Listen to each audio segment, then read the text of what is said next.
बहुत समय पहले की बात है। एक छोटे से गांव में एक पुराना महल खड़ा था। इस महल में एक दरबान नौकर रहता था, जिसका नाम राजू था। राजू का काम महल की देखभाल करना था।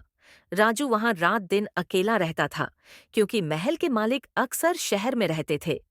गांव वाले कहते थे कि महल में कुछ अजीब चीजें होती हैं, लेकिन राजू को किसी भी बात का डर नहीं था। एक रात महल में एक अजीब सी घटना घटी। राजू अपने कमरे में सो रहा था जब अचानक उसे किसी के चीखने की आवाज सुनाई दी।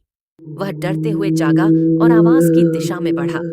आवाज एक पुराने सुनसान कमरे से आ रही थी। राजू ने हिम्मत जुटाई और कमरे का दरवाजा खोला। अंदर का दृश्य देखकर वह चौंक गया। कमरे में एक महिला के रूप में कोई आकृति खड़ी थी और उसकी आंखें पूरी तरह से काली थीं। वह आकृति धीरे धीरे राजू की ओर बढ़ रही थी और उसके मुंह से डरावनी आवाजें निकल रही थीं। राजू डर के बजाय साहस दिखाते हुए उस आकृति से पूछा, तुम कौन हो? आकृति ने धीमे से उत्तर दिया, मैं वो हूँ जो इस महल की पहली दरबानी थी। कई साल पहले महल के मालिक ने मुझसे धोखा किया था और मुझे मरने के लिए छोड़ दिया था। अब मैं इस महल में भटक रही हूँ, बदला लेने के लिए। राजू को समझ आ गया कि यह कोई भूतिया आत्मा है जो अपने साथ हुए अन्याय का बदला लेने आई है। उसने उस आत्मा से विनती की, तुम्हें शांति की जरूरत है, बदला नहीं। तुम्हें अपने आत्मा को शांति मिलनी चाहिए। आत्मा ने राजू की बातों पर ध्यान दिया और बोली, क्या तुम मेरी मदद करोगे? राजू ने कहा, हाँ, बताओ मुझे क्या करना होगा। आत्मा ने बताया कि महल के पुराने हिस्से में एक छिपा हुआ खजाना है, जिसे अगर ढूंढ लिया जाए तो उसकी आत्मा को शांति मिल सकती है।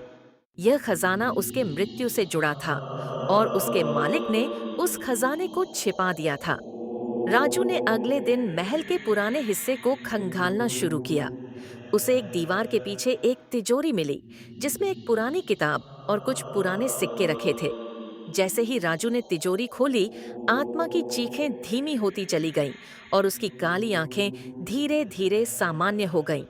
अंत में आत्मा ने राजू का धन्यवाद किया और कहा, तुमने मुझे शांति दी, अब मैं जा रही हूँ।